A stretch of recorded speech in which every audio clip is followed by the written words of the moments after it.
In this second part of the SpaceInfo podcast episode with Rick Thumlinson, we talk about the vision for humanity in space, private sector versus the government space exploration, the commercial space industry, and much more. We talk about SpaceX, Blue Origin, and other space companies, and how they are shaping the future of space. Then we talk about some experiences of him in the space field, and we leave you with some inspiration at the end. Welcome in this second episode of the SpaceInfo podcast interview with Rick Thumlinson. Hope you enjoyed it and let me know what you think in the comments. Welcome back on the SpaceInfo podcast. Here we talk about space and everything related to it. If you are passionate about space, astronomy, technology, and everything about it, you can join all our social platforms at the SpaceInfo Club or our website at www.spaceinfo.club, where tons of content and a community of experts are there waiting for you. This is the SpaceInfo Club. Yeah, so in space itself, you'll have two kinds of species, according to what I'm thinking here. One would be, as we were talking about, those who float in zero G. And then we will have those who live on the habitats.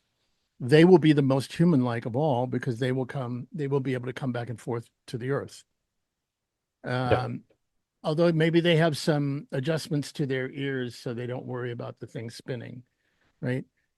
So when I say about evolve, I'll go back into the principles. First is protect and expand the domain of life. Second is honor and evolve human civilization. And then the third is to explore and experience everything in the universe. That's the fun one. That's where we get to go out and do everything, go everywhere. You might notice each one of these, in a way, plays into your personal life. You know, treat the environment around you, your home, the world you live in, with great respect, and spread that wherever you can. The second part is to honor everybody around you, but always be getting better at who you are and what you're about. And then the third one is to always be open to new experiences, new knowledge, to be getting out there. The third one also, at the human level, is about us. I have this philosophy, others have said it before, that we are the mechanism by which the universe knows it's alive. If there are no sentient beings, if there are no beings with eyes and minds and souls, wherever they are, you know, there's Sebastiano on the other end of the galaxy, right? The universe is just rocks and energy. Yeah. It doesn't have any self-awareness. So if that's the case, it would seem there's almost within that a mandate for us to get out there and start seeing it all and feeling it all and touching it all and tasting it all. And then I put all those together again into the principles of purpose. And I suggest that wouldn't it be cool to grow up in a society that operated within those principles, that was all about that, especially if you're one of the people who's going out there. This gives you something to look at and say, this is why I'm doing this. It's our purpose, capital P. Yeah. So that's kind of what I'm about now. And I will, like I said, the book will be coming out in April. Maybe we'll talk before then. True.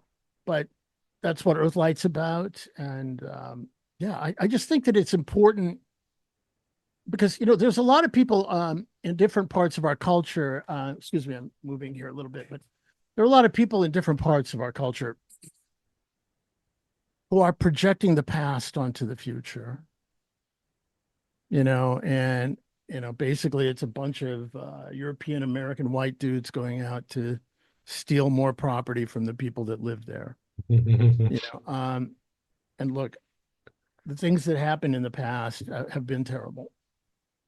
And I don't, I don't hold those up in high in my heart, that we have done the wrong things, that we have mishandled, but that's the way it's been throughout human history. The first people to get the best technology conquer the people next to them who don't have it. And that's how we've been. Boom, boom, boom, boom, boom. Well, Now we're all here. So now let's get together and see if we can get it right this time. Yeah. Yeah, no, I completely agree with you. Yeah, we cannot change for sure the past, but the only thing that we can do is learning from it and trying Mhm. to change, just not letting history happen by itself. But if there is something that we can do, is probably change and get the control. That's probably the thing that as humans we know to do, how to do it better than anything else. If we try to look for some sort of capability, there is probably any kind of, let's say, sentient or a live, yeah, kind of life everywhere that can do it better. But the only thing that we can do better than anything and anyone else is getting control on the things.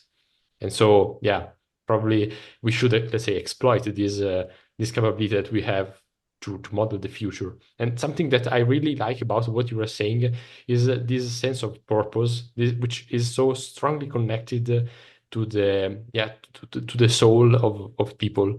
And yeah, Mhm. and something that I'm really curious to talk with you is would all this be possible in your life without this determination? And also, yeah, we were talking about you started working and then you also started your commitment in politics. So has this helped to your journey? Yeah, I basically I have done throughout what I've been doing what I felt was necessary and that I was capable of doing. Well, a lot of Mm. times I wasn't capable of it, but I got started anyway. Um, when I started the venture capital company, I knew very little about venture capital other than I had been in companies where we had tried to raise some, right? And so I brought in some people who knew what they were doing and we went out and did it. By the way, that's important for anybody who wants to start a company, you know. My friend used to say, always bring in someone that has the other half of the brain that you don't have, right? And don't be so conceited that you think you know it all. Um, and so it everything I have done on these different projects um, has been an adventure and a risk, but also enabled by great people. Dr. O'Neill letting me come and work for him. My friend who Walt Anderson, who put up the money to do the Mir project. Um, my friend actually who's from Ukraine, who gave me the first money to start the investment company. So that's always been a collaborative effort. It's, you know, life is an adventure, and unless you're adventuring, you're not living life. Mhm. You're not living life if you're sitting on the couch flipping your remote, right? Or if you're just doing video game controlling. That's not Yeah. real. That's escape. And by the way, I sit on the couch and I watch a lot of science fiction sometimes, you know, just to decompress and all of that. I'm not one of these people who's like, I don't watch TV or watch the. No, I do. I do. I have to shut my brain down and do that. Um, but at the same time, we owe it both, I think, to past generations and to those that come that we engage in new ways, and we can do that in space. Um, I am concerned. I go back to this, but I am concerned that again, people are looking at this and they're like, "Oh, Jeff Bezos and Elon Musk, they're billionaires, and they're just going to go out and conquer space for themselves." Whatever you want to say about those guys, and look, I am personally not happy with my friend Elon, what he's doing now. I'm very unhappy about it politically. I actually called him out on Twitter before it changed the name. And I said, Oh, Elon, I said, Elon, you've got one job. 1,000 years from now, nobody's going to care about this other stuff. They're going to care about whether you got us off the planet. And he responded to me and he said, well, Rick, everything's going bad and we need to save civilization. And I said, Elon, everybody always thinks civilization is going bad. Go look at the Romans, go look at every yeah. historian. It's always going to fall apart. You have one job, raise us off this planet. And I know, again, no matter what else you may think of Elon's politics, for example, I know that in his heart and soul, he wants to do the right thing for humanity. I know Jeff, and I know that Jeff Bezos wants to do the right thing for humanity. In fact, with Jeff, he was a student in high school when Dr. O'Neill's book came out, and he had a book club. Remember, he had a bookstore online. He had a book club, and The High Frontier was one of the featured books. And when he was graduating from his high school, he was the valedictorian, the person that gives the speech for the students. And he basically said, in that and other things he said around the time, that he was going to make money and then he was going to open the High Frontier. So it's been with him his entire life. Now, I may not agree with his labor practices at Amazon. I may not agree with the other things he does. I may not agree with what Elon does politically, these things.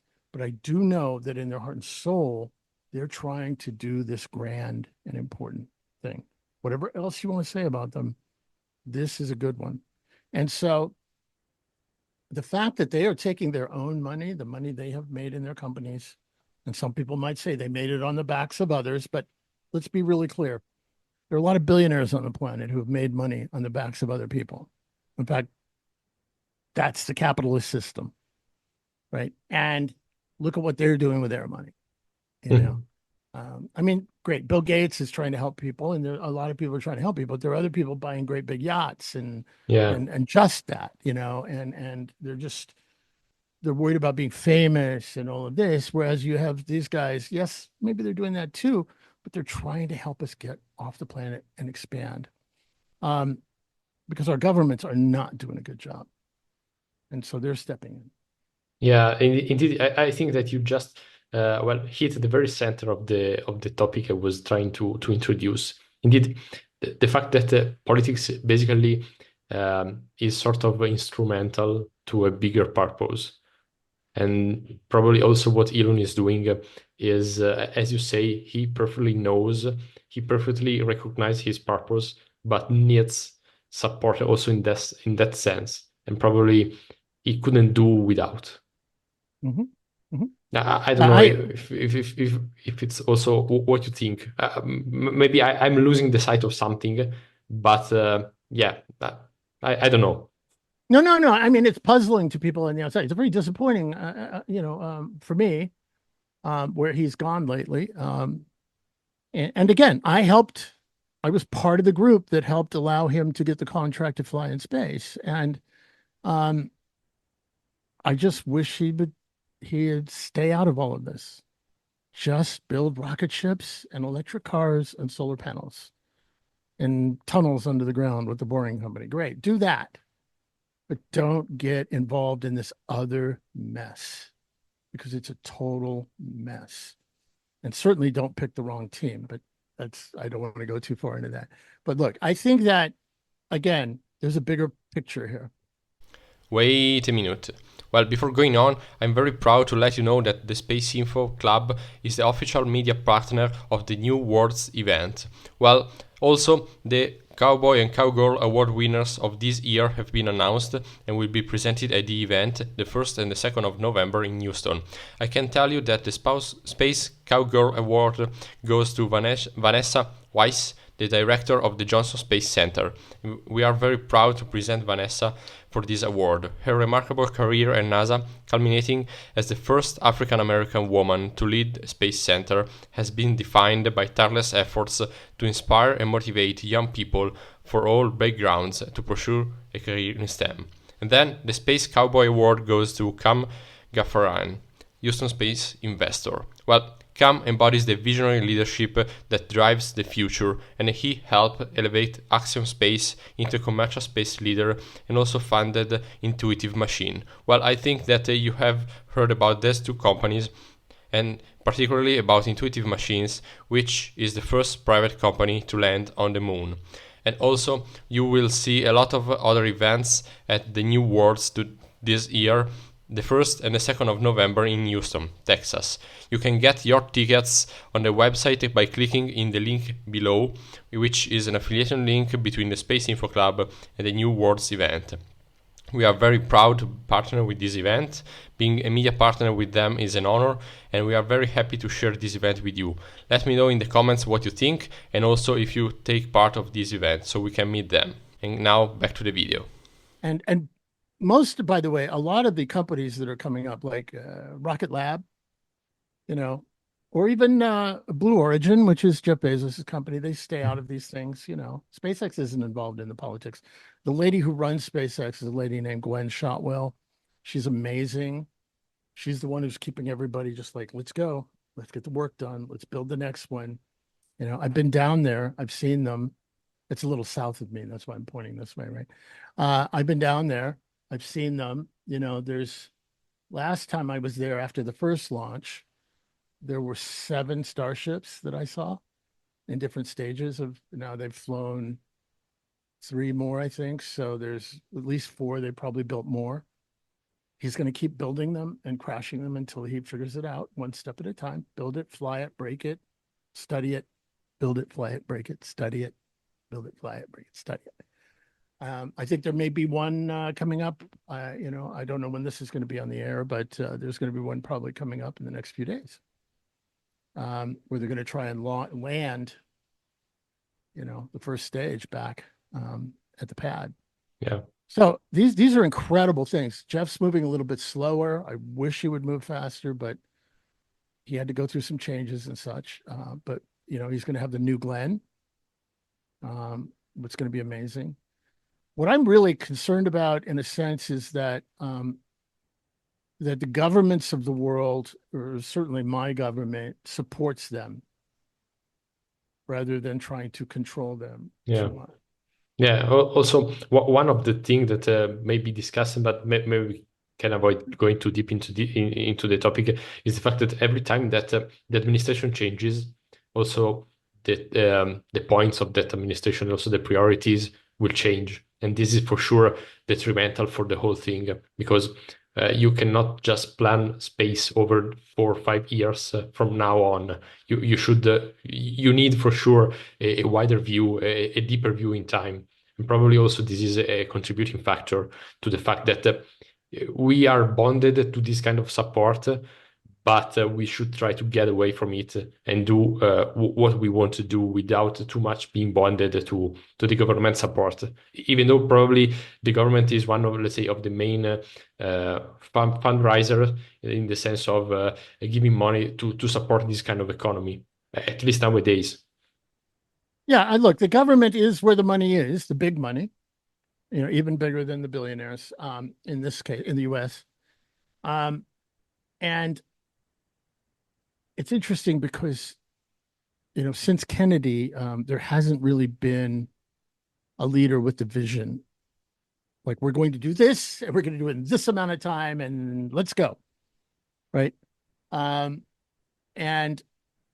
even then, you know, Kennedy, it's kind of ironic that Kennedy, when he was confronted by the Soviet National Space Program, he created the American National Space Program rather than an approach where it was a combination of explorers and pioneers. That's the combination we need: explorers and pioneers. The explorers is what NASA can do. And by the way, all of the robotic stuff, the going to Mars, the Europa mission, all of these things, right? That kind of exploration work, perfect. Let the government go do that. They do a great job at that. We can argue about the budgets or whatever, but it's really pretty amazing. You know, we've got Voyager still running, Yeah, way out there. But then invest in and believe in your people. NASA still, and by NASA, I mean NASA and the people in Congress that control it. So I'm using shorthand, like just call it NASA. They still don't understand that it's their job now to hand this to the people, right? They see private companies as contractors that work for them. yeah, They haven't really understood yet, because the White House and Congress here in the US hasn't told them that the citizens are your customers, right? we have this absurd and insane thing here that people call the SLS, and I call it the Senate launch scam, right? It's the ripoff. It's absurd. It's a dinosaur. When historians look back from 500 years, let's say, if we make it, and they're like, okay, so you have these private citizens who are building 100% reusable ships, like the ones that got us out here, where we are now having this conversation, Hopefully. in our history class on Mars. And at the same time, the government was building this thing that was too expensive to operate, could only fly every few years, and they threw it all away. And they were trying to slow these other people down. That doesn't make any sense, you know? Yeah. It's insane. It's crazy. Instead, like if it was me, right? We all like to say, if it was me, but if it was me and I was in charge of, let's say, the NASA budget here, what I would say is I want NASA to do exploration and development of technologies that are sort of beyond the reach of investors, like the really edge stuff. And then I would take part of their budget and I would say, okay, whoever can create a transportation to and from, no, I'm going to say the top two because I want them to compete with each other when we're done. So the top two companies or groups, they don't have to be companies, that could create a transportation system to and from the moon, supporting 100 people each on the moon, and mining. These are not real numbers, 50 tons of lunar resources each, and we're going to give them $20 billion each. Boom. Oh, and you have, if we were starting right now, you have 5 years to do it. And then just step back. Right. And guess what? They would do it. Yeah, They would do it. Indeed, we have all seen what happened the last time. That very kind of similar competition was established by the agency, and with on one side one private space company, and on the other side a kind of bigger, almost, let's say, public space company. And we have seen the last month what happened with the kind of transportation system to the station. Yeah. Well, what happened there was, again, my group was the one that helped define what it was supposed to be. Okay. And there were articles that I published back in the early 2000s. And we said, because see, NASA kept thinking, well, what we need, and some of the senators and the people in Congress, what we need is another replacement for the shuttle. That we need a replacement for the space shuttle, So something which is, let's say, the same thing, but in a different time, basically. Exactly. And we were saying, no, what we're trying to do is start an industry and we want multiple winners. But what happened was, this is getting way in the weeds, but what happened was the Boeing company, which is old school and very plugged into NASA and part of it and all of that, and lots of money that goes to Congress people and senators, came in, and SpaceX had this secret sauce that we weren't even thinking about at the time. The secret sauce is the guy running SpaceX wants to go to Mars and put a lot of people out there. So he's going to do the very best he possibly can anyway, right? Even if there was no NASA to buy his stuff, he's going to do the best he can and create low-cost transportation anyway. So that's great.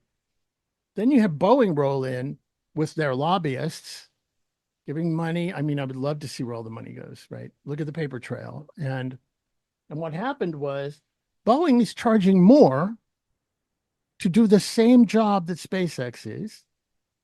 They charged more to develop a vehicle which failed to do the same jobs that SpaceX does. And it's even more absurd. They're charging more per astronaut to fly them to the same place. And I promise you, SpaceX is not flying smaller astronauts. Right?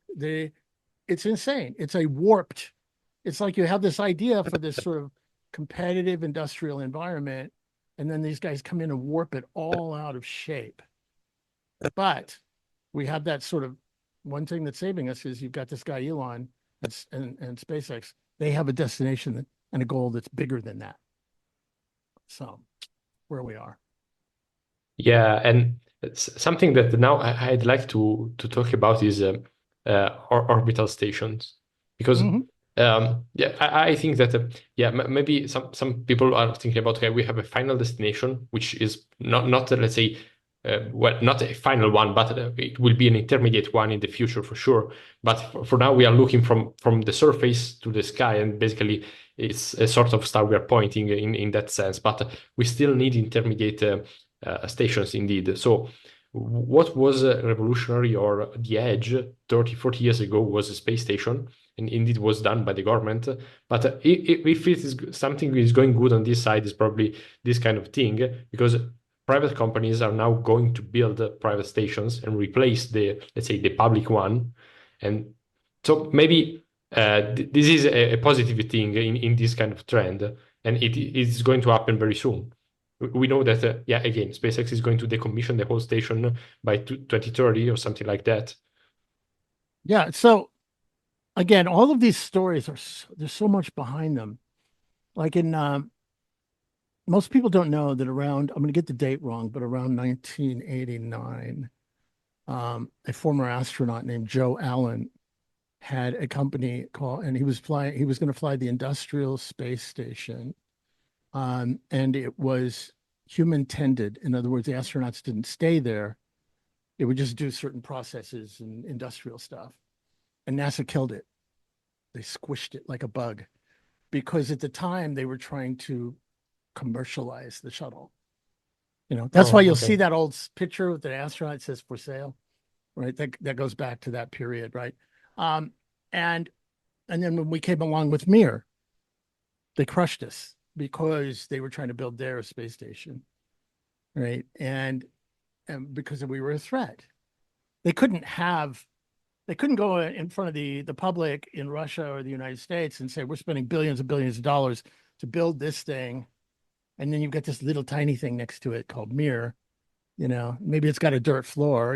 Maybe it's not as fancy, but it's doing the same thing. You can't have that. So they killed us. So finally, we're getting at this point. And again, there are some people who think there should only be one, but I call it an orbital street. It's like an orbital street. I don't want to see one. I want to see lots of buildings, lots Yeah. of. I want to see Axiom. I want to see Vast. I want to see Sierra Space. I want to see Voyager Nanoracks Station. By the way, those are the four real ones. Those are Yeah, the only real maybe ones. on the European side for the listeners, Starlab, maybe. Starlab, yep.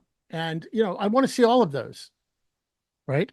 Um, and I want to see them populating the orbit with all kinds of things. Now, the challenge there is we have to grow the markets. And we're going to actually have a session at my conference about that. We're having each one of the station teams give us a briefing, and then we're going to talk about how do we grow your market? What can we do that increases the market so that all the stations can happen that have real money, right? And by the way, my threshold for those four is that they have raised at least $200 million. It's a little bit of money, but Yeah, for sure. And yeah, in terms of time, how do you see they be built? And yeah, or maybe flying. I think there's going to be a shakeout. I don't know if we're going to be able to come up with enough markets for all four of them.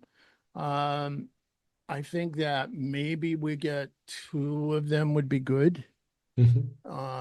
Because at least one of them is funded by a billionaire, and so maybe he can keep going. That's Jed McCaleb, who owns Vast.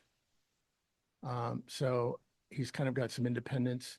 Um, I would like to see them starting to fly maybe in the next 3-4 years. First Okay, modules. sure. Look, China's going to be expanding their thing, in big secret. I don't know if it's a secret, but my prediction is China, by the way, is going to land on the moon in 28. Write it down. Call me up on 28 if it doesn't happen. December 31st, 2028, call me and say, Rick, it didn't happen. But I think they are. I really do. I think they're going to go to the moon first. Remember, they're working on those same reusable rocket ships that we are. Here's the thing. Once you have cheap, reliable, regular, safe transportation to and from space, off you go. It's what the business people call the hockey puck, the hockey stick. Everything's like this, and then the product takes off. That's going to happen. Whether it's Chinese, American, ISRO, European, whoever does it, once you can fly, bring it back, refuel it, turn it around, fly it again at minimal cost, boom, everything changes. That's why it's interesting. The word paradigm shift. We're at this multiple paradigm shift in space, right? Most people aren't paying attention right now, which may be a good thing in some cases. But once we hit this moment, then we go. When we have these vehicles, it's the same as the railroad, the steamship, and the airplane all at once. I was thinking, exactly about airplanes. It's probably one of the few things that we can use as, let's say, as an analogy, but we can see it happens for every technology. Once you can sort of dominate the technology, you can control it, well, you just bring down that barrier and you go for the next one. Yes, if you have the goal, if it's achieving your market goal.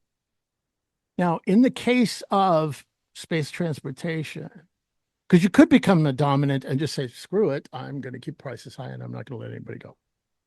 But as long as you have a goal, and see, that's the beauty of what's happening with SpaceX is the founder of the company has a dream.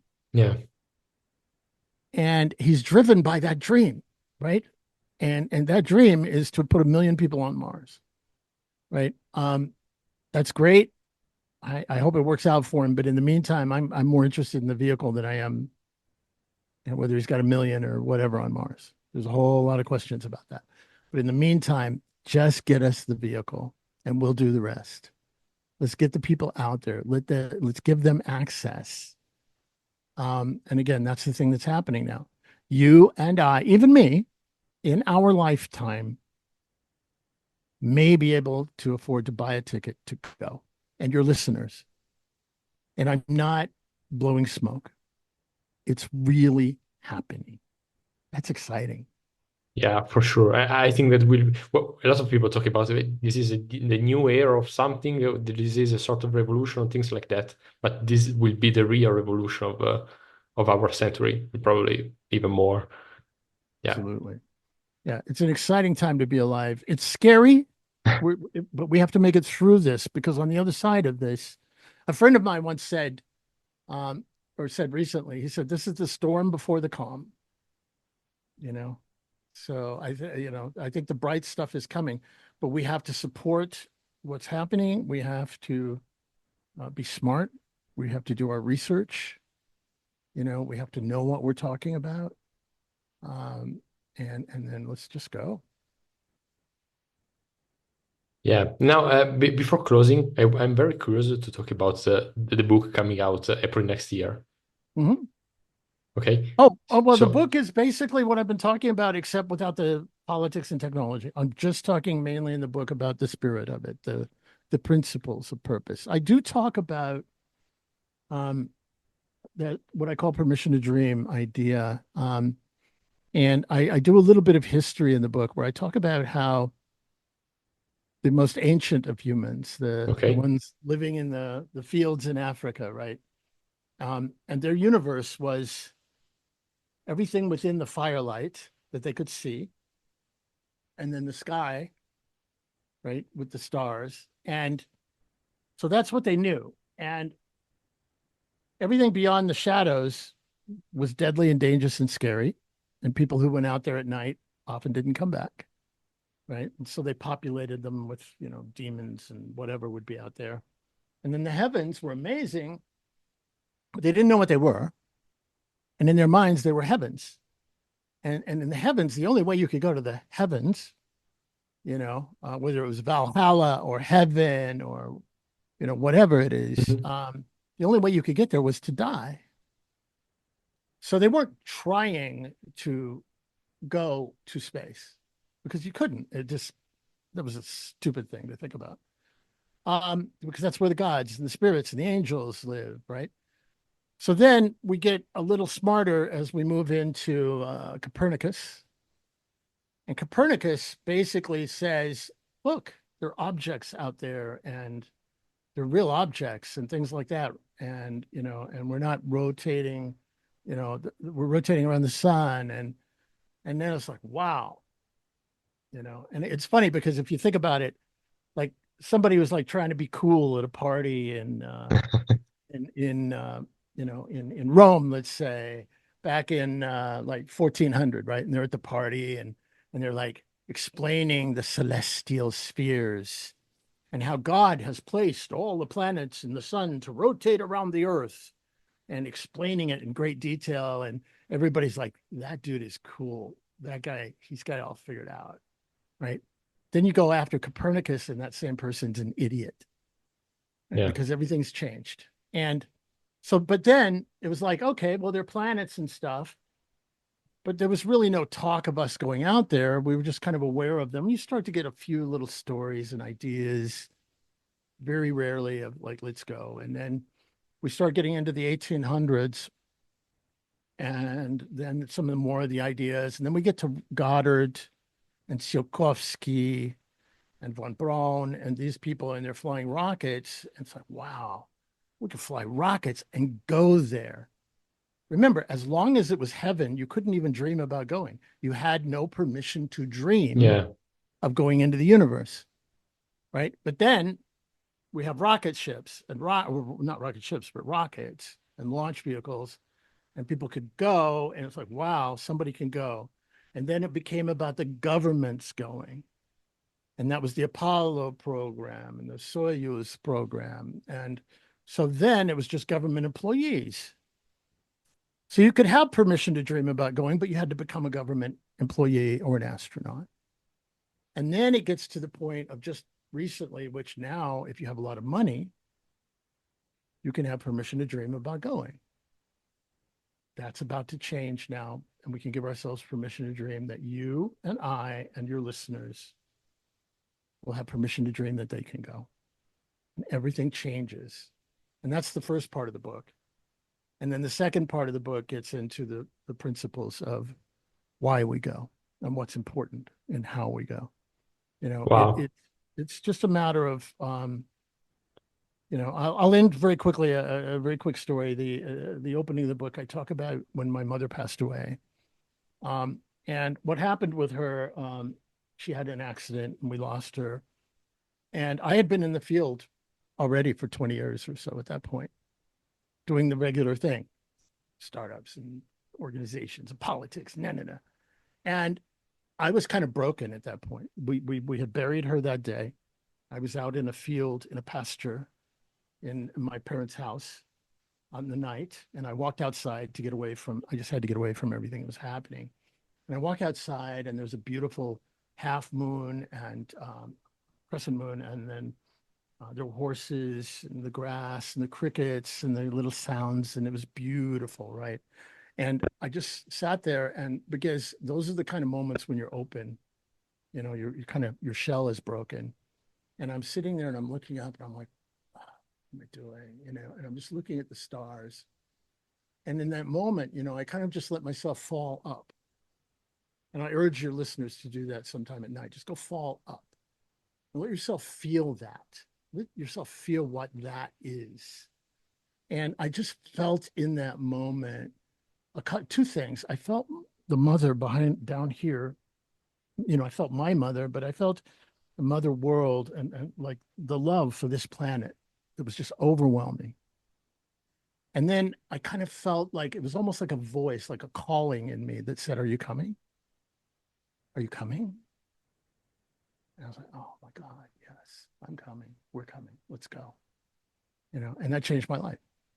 Right. And so that eventually led for me to write the book. But it was a matter of getting in touch with who we are, who I am, what we're about, what we're for, what's possible, and just imagine your children, the children of your children, living in a society that has that as its goal, not how many cars you have or big your house is or how much land you've conquered or this or that or the other, but where you're going, how many things you've planted in places that have no life. What have you done to explore and expand the realm of science and to help grow the field of our curiosity?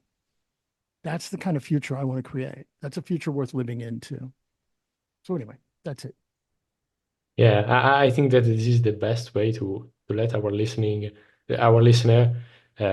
conclude on this episode. I don't have the real Yeah. courage to say, okay, for today that's enough, because I really love to listen to these topics. So the only thing I can say is thank you, and Thank you. I hope we will be able to talk again. I hope soon. And Mhm. yeah, it was really interesting, and not only, let's say, from the space point of view, but also from the very personal point of view. I know that's very involving, and I'm really grateful to have talked to you today. So thanks again. And thank you for what you're doing, reaching out to the generations. It's so important, so important. So thank you. Ciao. And, do you say arrivederci?